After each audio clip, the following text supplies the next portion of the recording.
Now, how can you know that you are highly motivated? How can you know that a student is highly motivated?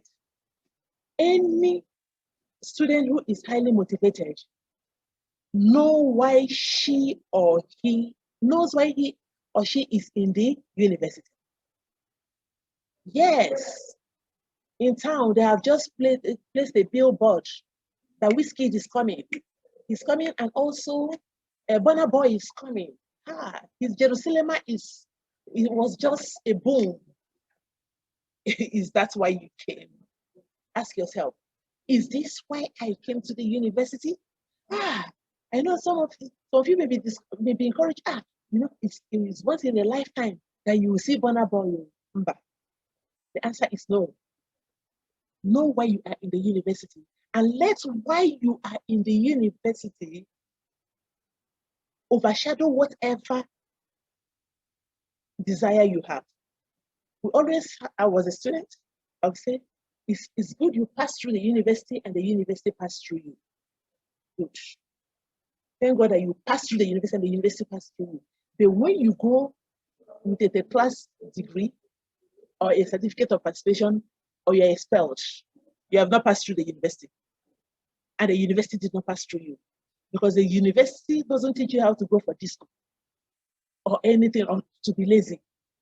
So going through the university and the university passing through you is measured by the level of knowledge you have gathered. How to know a highly motivated student or students? They have well-organized timetable that incorporates their leisure time. As a student, when you come to class, you will see that the first thing that will be given to you is timetable. Theater 101 will be on every Monday, 9 o'clock, every Tuesday, this, that, break time, this. Then you ask yourself, this break time, what can I use it to do? So the well-organized timetable is not just about the timetable you are given in the class, but the one you also expanded to incorporate every activity you will have in a particular day. Oh, when school is over by 6, I need to go. I've not washed my clothes. I've not picked some grocery. There'll be time for me to meet for tutorial. Those things you have to incorporate them into your timetable, so that one activity will not eat the time of the other. A highly motivated student is well organized. You cannot wake up in the morning and start looking for water.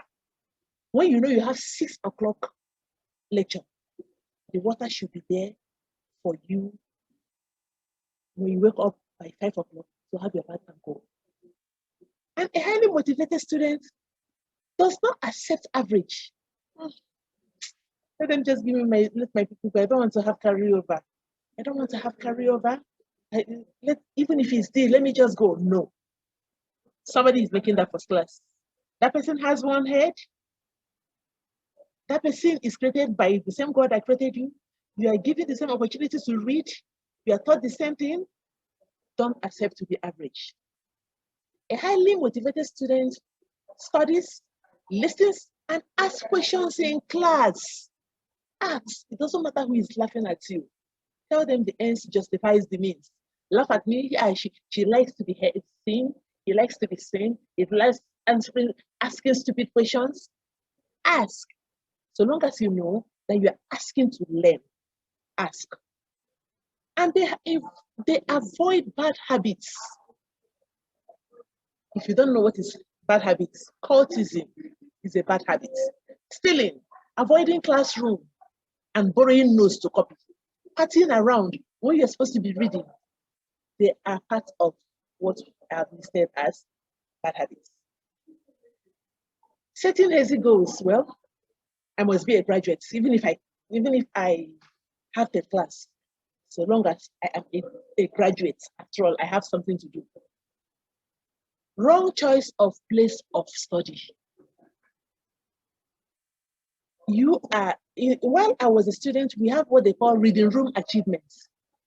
People will just be wasting their time in the daytime, before 5 o'clock in the evening, they will go and place a book to get a space in the hostel.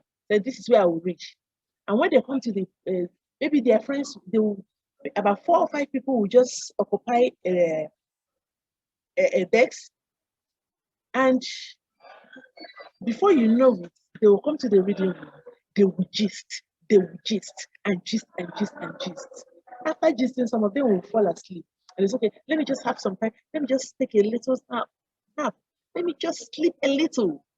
Let me just sleep for 5 minutes, as if there is a time inside your brain that is telling you it is 5 minutes time. Before you know it, it's 5:30 in the morning.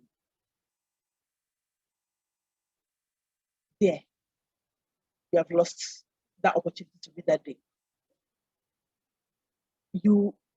Somebody is taking you to the football field to watch. You say, you go with your book. As he's watching, let me just be reading my book.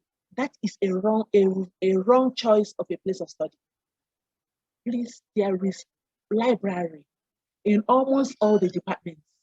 If that is not adequate for you, go to the main library. And even in Calabar, thank God, we have one of the finest state libraries. At least I've visited more than 15 state libraries in Nigeria. We have such library. Stop doing energy draining activities that will just make you so weak that you cannot reach. I'm the one training myself. I have to prepare donuts. I have to sell it in the morning to be able to get it. This does not mean that you cannot play football on Saturday. So this does not mean you cannot save 1 or 2 things to help yourself. You can, but please, those things that can make you weak and before you know it, you slip off. They're energy draining activity and it cannot help you. It's a bad study habit. We have bad reading habits. Some of us would like to carry our books, go to the bed and sleep and be reading. Or we only read when we have tests by examination. How much do you think you can gather for the exams? Lack of organization system. You don't really organize your time. No timetable. There are so many bad habits. We all know where we are not doing it well. Please, we have to change. How do we improve in these areas of weakness? We have to study hard. Make your timetable. Study hard. Arrange for tutorials. Look for people in your class who you know very well that are very, very, very serious with their studies and form a study group. We say also how to get rid of bad study habits. First of all, read at the speed at which you speak. Not when you bring a book, you just say, this course was intro. No. But when you want to tell, you come here. The way you talk, that speed at which you speak, read at that speed. You don't have all the time. The 4 years or the 5 years or 6 years you have to stay in this university, they are not just for reading. There are times you go to church. There are times you sleep. The semester has a duration. So you have to read and keep up with your daily activities. Read at the speed at which you speak. Don't lazy it around. Just be pointing and pointing. No, read because you have a limit, a time limit.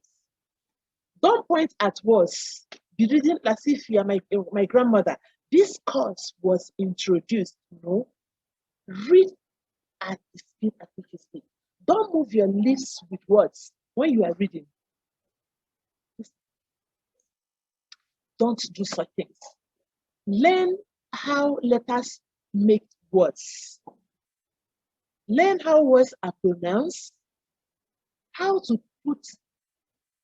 how to put sentences together. Grasp the meaning of words from reading. See, it's not every word we know. that we looked up for in the dictionary. But from a sentence, you can know that the meaning, like a meaning of a particular word you are not conversant with. Read fast and avoid using dictionary always, because it can slow your pace of reading. You're reading a page. Because it was introduced by federal, you open your dictionary to look for the meaning of federal. The aim is to give fresh students in our tertiary institution. You start looking for it. By the time you have finished reading the first paragraph, truly you will understand what you have read, and without even looking it up in the dictionary.